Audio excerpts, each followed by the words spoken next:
தவக்காலம் திருநீற்று புதனுக்கு பின்வரும் சனிக்கிழமை காலை புகழ் மாலை. ஆண்டவரே, எங்கள் இதழ்களை திறந்தருளும், நாங்களும் உம்மை புகழ்ந்திடுவோம். தந்தைக்கும் மகனுக்கும் தூய ஆவிக்கும் ஆட்சி உண்டாவதாக. தொடக்கத்தில் இருந்தது போல இப்போதும் எப்பொழுதும் என்றென்றும் இருப்பதாக. ஆமீன். அழைப்பு பல்லவியும் அழைப்பு திருப்பாடலும். வாருங்கள், நமக்காக சோதனைக்கும் வேதனைக்கும் உட்பட்ட கிறிஸ்துவை நாம் போற்றுவோம். வாருங்கள், நமக்காக சோதனைக்கும் வேதனைக்கும் உட்பட்ட கிறிஸ்துவை நாம் போற்றுவோம். வாருங்கள், ஆண்டவரை புகழ்ந்து பாடுங்கள். நமது மீட்பின் பாறையை போற்றி ஆட்பறிங்கள். அவர் திருமுன் நன்றியுடன் செல்வோம்.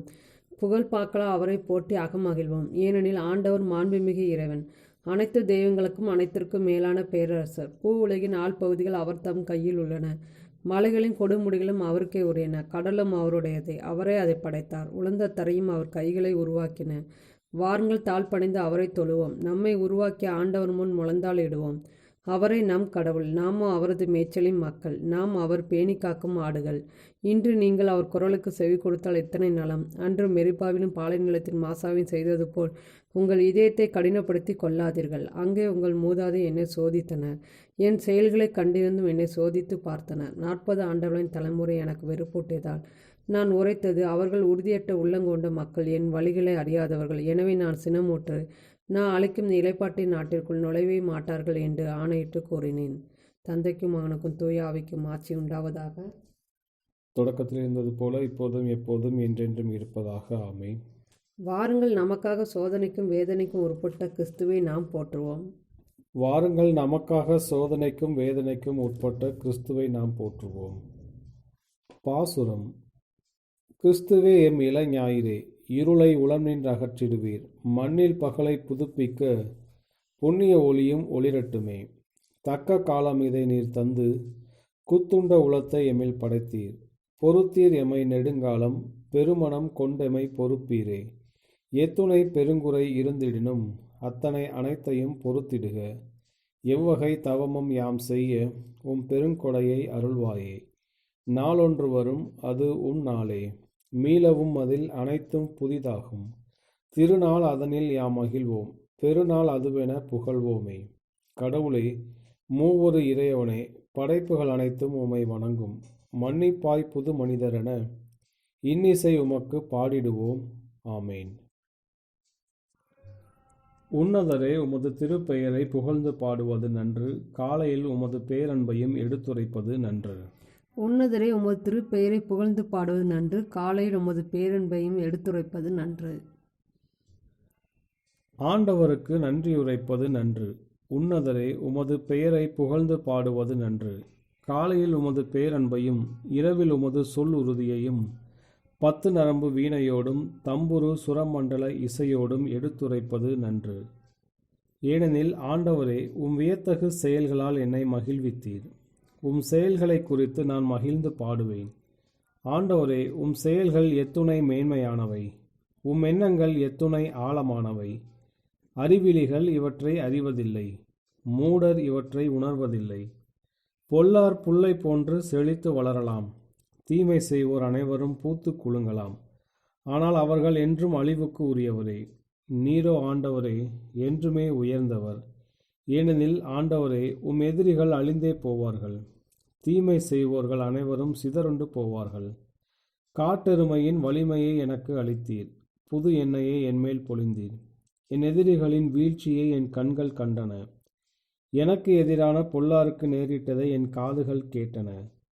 நேர்மையாளர் பேரீச்சையென செழித்தோங்குவர். லெபனோனின் கேதுருவென தலை தோங்குவர். ஆண்டவரின் இல்லத்தில் நடப்பட்டோர் நம் கடவுளின் கோவில் முற்றங்களில் செழித்தோங்குவர்.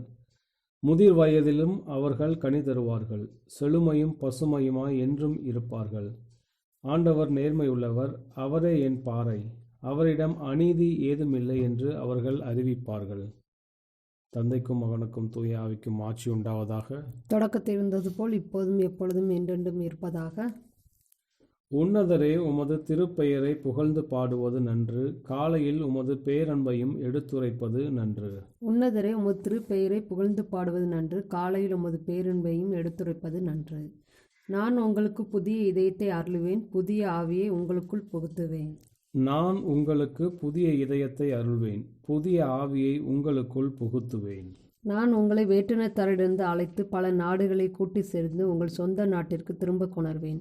நான் தூய நீரை உங்கள் மேல் தெளிப்பேன். நீங்கள் உங்கள் எல்லா அழுக்குகளிலிருந்தும் தூய்மையாவீர்கள். உங்கள் எல்லா சிலை வழிபாட்டு தீட்டையும் அகற்றுவேன். நான் உங்களுக்கு புதிய இதயத்தை அருளுவேன், புதிய ஆவியை உங்களுக்குள் புகுத்துவேன். உங்கள் உடலிலிருந்து கல்லாலான இதயத்தை எடுத்துவிட்டு சதையாலான இதயத்தை பொருத்துவேன். என் ஆவியை உங்களுக்குள் புகுத்துவேன். என் நியமங்களை கடைபிடிக்கவும் என் நீதி நெறிகளை கவனமாய் செயல்படுத்தவும் செய்வேன். நான் உங்கள் முன்னோருக்கு கொடுத்த நாட்டில் நீங்கள் வாழ்வீர்கள். அப்போது என் மக்களாய் இருப்பீர்கள்.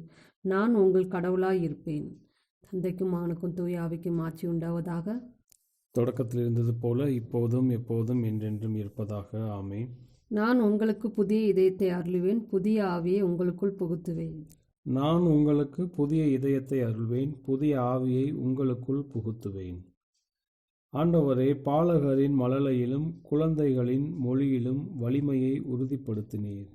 ஆண்டவரை பாலகரின் மழலையிலும் குழந்தைகளின் மொழியிலும் வலிமையை உறுதிப்படுத்தினீர். ஆண்டவரே, எங்கள் தலைவரே, உமது பெயர் உலகெங்கும் எவ்வளவு சிறந்து விளங்குகின்றது. உமது மாட்சியை வானங்களுக்கு மேலாக நிலை பெற செய்தீர். பாலகரின் நாவினிலும் குழந்தைகளின் மழலையிலும் வலிமையை உறுதிப்படுத்தி உம் பகைவரை ஒடுக்கினீர். எதிரியையும் பழி வாங்குவோரையும் எளிதாய் அடக்கினீர். உமது கை வேலைப்பாடாகிய வானத்தையும் அதில் நீர் பொருத்தியுள்ள நிலாவையும் விண்மீன்களையும் நான் நோக்கும்போது, மனிதரை நீர் நினைவில் கொள்வதற்கு அவர்கள் யார்? மானிடரை நீர் ஒரு பொருட்டாக எண்ணுவதற்கு அவர்கள் யார் என்று எண்ணத் தோன்றுகிறது. அவர்களை கடவுளாகிய உமக்கு சற்றே சிறியவர் ஆக்கியுள்ளீர். மாட்சியையும் மேன்மையையும் அவர்களுக்கு முடியாக சூட்டியுள்ளீர். உமது கை படைத்தவற்றை அவர்கள் ஆளும்படி செய்துள்ளீர். அனைத்தையும் அவர்கள் பாதங்களுக்கு கீழ்ப்படுத்தியுள்ளீர். ஆடு மாடுகள், எல்லா வகையான காட்டு விலங்குகள் அனைத்தும் அவர்களுக்கு பணிய வைத்தீர். வானத்து பறவைகள், கடல் மீன்கள், ஆழ்கடலில் நீந்தி செல்லும் உயிரினங்கள் அனைத்தையும் அவர்களுக்கு கீழ்ப்படுத்தியுள்ளீர். ஆண்டவரே, எங்கள் தலைவரே, உமது பெயர் உலகெங்கும் எவ்வளவு சிறந்து விளங்குகின்றது. தந்தைக்கும் மகனுக்கும் தூய ஆவிக்கும் ஆட்சி உண்டாவதாக. தொடக்கத்தில் இருந்தது போல் இப்போதும் எப்பொழுதும் என்றென்றும் இருப்பதாக. ஆண்டவரே, பாலகரின் மழலையிலும் குழந்தைகளின் மொழியிலும் வலிமையை உறுதிப்படுத்தினீர். ஆண்டவரை பாலகரின் மழலையிலும் குழந்தைகளின் மொழியிலும் வலிமையை உறுதிப்படுத்தினீர். இறைவாக்கினர் ஏசாயா நூலிலிருந்து வாசகம். உங்களை கழுவி தூய்மைப்படுத்துங்கள், உங்கள் தீச்செயலை என் திருமுன்னிருந்து அகற்றுங்கள். தீமை செய்தலை விட்டொழியுங்கள், நன்மை செய்ய கற்றுக்கொள்ளுங்கள். நீதியை நாடி தேடுங்கள், ஒடுக்கப்பட்டோருக்கு உதவி செய்யுங்கள். திக்கற்றோருக்கு நீதி வழங்குங்கள், கைம்பெண்ணுக்காக வழக்காடுங்கள். வாருங்கள், இப்பொழுது நாம் வழக்காடுவோம் என்கிறார் ஆண்டவர். உங்கள் பாவங்கள் கடுஞ்சிவப்பாய் இருக்கின்றன, எனினும் உறைந்த பனி போல் அவை வெண்மையாகும். இரத்த நிறமாய் அவை சிவந்திருக்கின்றன, எனினும் பஞ்சை போல அவை வெண்மையாகும். ஆண்டவரின் அருள்வாக்கு. இறைவா, உமக்கு நன்றி. வேடனின் கண்ணினின்று அவர் என்னை விடுவிப்பார். வேடனின் கண்ணிலிருந்து அவர் என்னை விடுவிப்பார். அவனுடைய தீய சொற்களினின்று அவர் என்னை விடுவிப்பார். வேடனின் கண்ணினின்று அவர் என்னை விடுவிப்பார். தந்தைக்கும் மகனுக்கும் தூய ஆவிக்கும் ஆட்சி உண்டாவதாக. வேடனின் கண்ணினின்று அவர் என்னை விடுவிப்பார். முதல் வாசகம். விடுதலை பயண நூலிலிருந்து வாசகம். மோசே மிதியானின் அர்ச்சகராகிய தம் மாமனார் இத்திரோவின் ஆட்டு மந்தையை மேய்த்து வந்தார். அவர் அந்த ஆட்டு மந்தையை பாலை நிலத்தில் மேற்திசையாக ஓட்டிக்கொண்டு கடவுளின் மலையாகிய ரோபை வந்தடைந்தார். அப்பொழுது ஆண்டவரின் தூதர் ஒரு முட்புதரின் நடுவே தீம்புலம்பில் அவருக்கு தோன்றினார். அவர் பார்த்தபோது முட்புதல் நெருப்பால் எரிந்து கொண்டிருந்தது. ஆனால் அம்முட்புதல் தீந்து போகவில்லை. ஏன் முட்புதல் தீந்து போகவில்லை? இந்த மாபெரும் காட்சியை பார்ப்பதற்காக நான் அப்பக்கமாய் செல்வேன் என்று மோசே கூறிக்கொண்டார். அவ்வாறே பார்ப்பதற்கு அவர் அணுகி வருவதை ஆண்டவர் கண்டார். மோசே, மோசே என்று சொல்லி கடவுள் முட்புதரின் நடுவிலிருந்து அவரை அழைக்க, அவர் இதோ நான் என்றார். அவர் இங்கே அணுகி வராதே, உன் பாதங்களிலிருந்து மிதியடிகளை அகற்றிவிடு, ஏனெனில் நீ நின்று கொண்டிருக்கிற இந்த இடம் புனிதமான நிலம் என்றார். மேலும் அவர், உங்கள் மூதாதையரின் கடவுள், ஆபிரகாமின் கடவுள், ஈசாக்கின் கடவுள், யாக்கோபின் கடவுள் நானே என்று உரைத்தார். மோசே கடவுளை உற்று நோக்க அஞ்சியதால் தம் முகத்தை மூடிக்கொண்டார். அப்பொழுது ஆண்டவர் கூறியது, எகிப்தில் என் மக்கள் படும் துன்பத்தை என் கண்களால் கண்டேன். அடிமை வேலை வாங்கும் அதிகாரிகளை முன்னிட்டு அவர்கள் எழுப்பும் குரலையும் கேட்டேன். ஆம், அவர்களின் துயரங்களை நான் அறிவேன். எனவே எகிப்தியரின் பிடியிலிருந்து அவர்களை விடுவிக்கவும், அந்நாட்டிலிருந்து பாலும் தேனும் பொழியும் நல்ல பரந்ததோர் நாட்டிற்கு, அதாவது கானானியர், இத்தியர், எமோரியர், பெருசியர், இவ்வியர், எபுசியர் வாழும் நாட்டிற்கு அவர்களை நடத்தி செல்லவும் இறங்கி வந்துள்ளேன். இப்பொழுது இதோ இஸ்ரேல் மக்களின் அழுகுரல் என்னை எட்டியுள்ளது. மேலும் எகிப்தியர் அவர்களுக்கு இழைக்கும் கொடுமைகளையும் கண்டுள்ளேன். எனவே இப்போதே போ, இஸ்ரேல் இனத்தவராகிய என் மக்களை எகிப்திலிருந்து நடத்தி செல்வதற்காக நான் உன்னை பார்வோனிடம் அனுப்புகிறேன். மோசே கடவுளிடம், பார்வோனிடம் செல்வதற்கும் இஸ்ரேல் மக்களை எகிப்திலிருந்து அழைத்து போவதற்கும் நான் யார் என்றார். அப்போது கடவுள், நான் உன்னோடு இருப்பேன். மேலும் இம்மக்களை எகிப்திலிருந்து அழைத்து செல்லும்போது நீங்கள் இம்மலையில் கடவுளை வழிபடுவீர்கள். நானே உன்னை அனுப்பினேன் என்பதற்கு அடையாளம் இதுவே என்றுரைத்தார். மோசே கடவுளிடம், இதோ இஸ்ரேல் மக்களிடம் சென்று, உங்கள் மூதாதையரின் கடவுள் என்னை உங்களிடம் அனுப்பியுள்ளார் என்று நான் சொல்ல, அவர் பெயர் என்ன என்று அவர்கள் என்னை வினவினால் அவர்களுக்கு என்ன சொல்வேன் என்று கேட்டார். கடவுள் மோசேயை நோக்கி, இருக்கின்றவராக இருக்கின்றவர் நானே என்றார். மேலும் அவர், நீ இஸ்ரேல் மக்களிடம், இருக்கின்றவர் நானே என்பவர் என்னை உங்களிடம் அனுப்பினார் என்று சொல் என்றார். கடவுள் மீண்டும் மோசேயை நோக்கி பின்வருமாறு கூறினார். நீ இஸ்ரேல் மக்களிடம், உங்கள் மூதாதையரின் கடவுளாகிய ஆண்டவர், ஆபிரகாமின் கடவுள், ஈசாக்கின் கடவுள், யாக்கோபின் கடவுள் என்னை உங்களிடம் அனுப்பியுள்ளார் என்று சொல். இதுவே என்றென்றும் என் பெயர், தலைமுறை தலைமுறையாக என் நினைவு சின்னமும் இதுவே. போ, இஸ்ரேலின் பெரியோர்களை ஒன்று திரட்டி அவர்களை நோக்கி, உங்கள் மூதாதையரின் கடவுளாகிய ஆண்டவர், ஆபிரகாமின் கடவுள், ஈசாக்கின் கடவுள், யாக்கோபின் கடவுள் எனக்கு காட்சி அளித்து இவ்வாறு கூறினார். உங்களையும் எகிப்தில் உங்களுக்கு நேரிட்டதையும் நான் கண்ணாலே கண்டு கொண்டேன். எகிப்தின் கொடுமையிலிருந்து கானானியர், இத்தியர், எமோரியர், பெருசியர், இவ்வியர், எபுசியர் வாழும் நாட்டிற்கு, பாலும் தேனும் பொழியும் நாட்டிற்கு உங்களை நடத்தி செல்வேன் என்று அறிவிப்பாய். அவர்கள் நீ சொல்வதை கேட்பர். நீயும் இஸ்ரேலின் பெரியோர்களும் எகிப்திய மன்னரிடம் செல்லுங்கள். அவனை நோக்கி, எபிரியரின் கடவுளாகிய ஆண்டவர் எங்களை சந்தித்தார். இப்போதே நாங்கள் பாலை நிலத்தில் 3 நாள் வழி பயணம் போக இசைவு தாரும். ஏனெனில் எங்கள் கடவுளாகிய ஆண்டவருக்கு பழி செலுத்த வேண்டும் என்று சொல்லுங்கள்.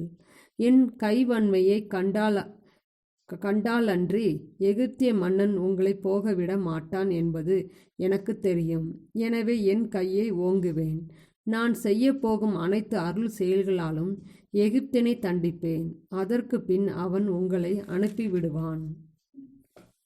ஆண்டவர் வழங்கும் அருள்வாக்கு. இறைவனுக்கு நன்றி. 2ஆம் வாசகம். இறைவனோடு நட்பு. ஆயரான புனித இரணியூஸ் தவறான கொள்கைக்கு எதிராக எழுதிய ஆய்வுக்கட்டுரை. இறை வார்த்தையான நம் ஆண்டவர் மனிதரை இறைவனிடம் முதலில் ஊழியர்களாக ஈர்த்து கொண்டார். ஆனால் பின்னரோ அவருக்கு அடிபணிந்தவர்களை அவர் விடுவித்தார். அவரே இதற்கு சான்று பகர்கின்றார். நான் இனி உங்களை ஊழியர்கள் என்று சொல்லேன். ஏனெனில் தலைவன் என்ன செய்கிறான் என்பது ஊழியனுக்கு தெரியாது. மாறாக உங்களை நண்பர்கள் என அழைத்தேன். ஏனெனில் தந்தையிடம் நான் அறிந்ததையெல்லாம் நான் உங்களுக்கு வெளிப்படுத்தினேன். இறைவனோடு உள்ள நட்பு அதை ஏற்றுக்கொள்வோருக்கு சாகாமை எனும் கொடையை கொணர்கின்றது. ஆதியில் இறைவன் ஆதாமை படைத்தார். அவருக்கு மனிதன் தேவை என்பதால் அல்ல, மாறாக ஒருவர் மீது அவரது ஆசீர்வாதங்களை பொழிய அவர் விரும்பினார். ஆதாமிற்கு முன்பு மட்டும் அல்ல, படைப்பனைத்திற்கும் முன்பாக வார்த்தையானவர் தாம் குடியிருந்த தந்தையை மகிமைப்படுத்தினார். தந்தையால் அவரும் மகிமைப்படுத்தப்பட்டார். வார்த்தை தாமே கூறினார், தந்தாய், உலகம் உருவாகும் முன்பே உம்மோடு நான் கொண்டிருந்த மகிமையால் என்னை மகிமைப்படுத்துவீராக. நமது ஊழியமும் ஆண்டவருக்கு தேவைப்படவில்லை. அவரை பின்பற்றுமாறு நமக்கு அவர் கட்டளையிட்டார். ஆனால் அவருடையதோ மீட்பின் கொடை.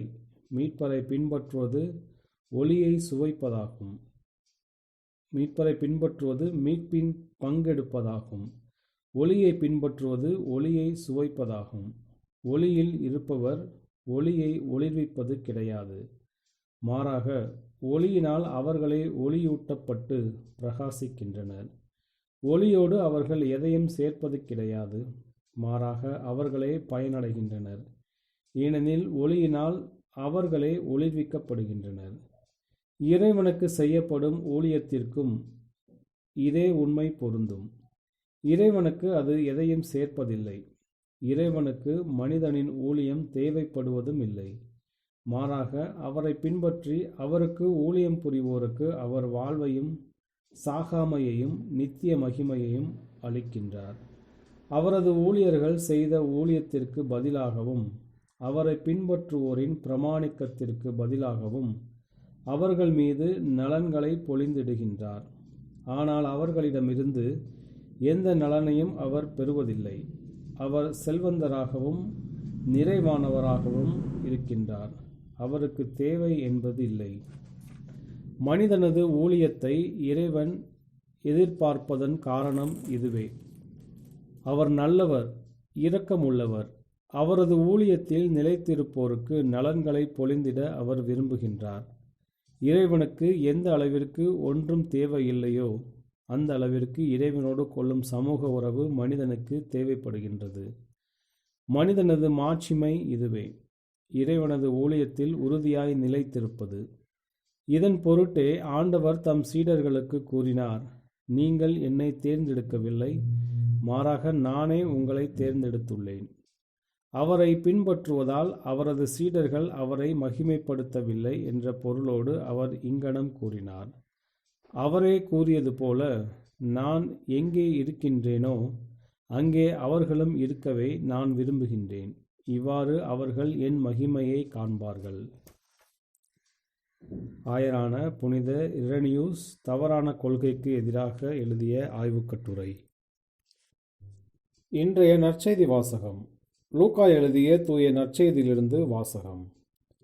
அக்காலத்தில் இயேசு சுங்கசாவடியில் அமர்ந்திருந்த லேவி என்னும் பெயருடைய வரி தண்டுபவர் ஒருவரை கண்டார். அவரிடம், என்னை பின்பற்றி வா என்றார். அவர் அனைத்தையும் விட்டுவிட்டு எழுந்து இயேசுவை பின்பற்றி சென்றார். இந்த லேவி தம் வீட்டில் அவருக்கு ஒரு பெரிய விருந்து அளித்தார். வரி தண்டுபவர்களும் மற்றவர்களும் பெருந்திரளாய் அவர்களோடு பந்தியில் அமர்ந்தார்கள்.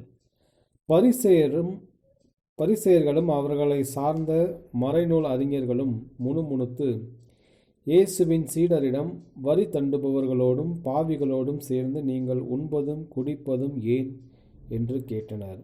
இயேசு அவர்களுக்கு மறுமொழியாக, நோயற்றவருக்கு அல்ல, நோயுற்றவருக்கே மருத்துவர் தேவை. நேர்மையாளர்களை அல்ல, பாவிகளையே மனம் மாற அழைக்க வந்தேன் என்றார்.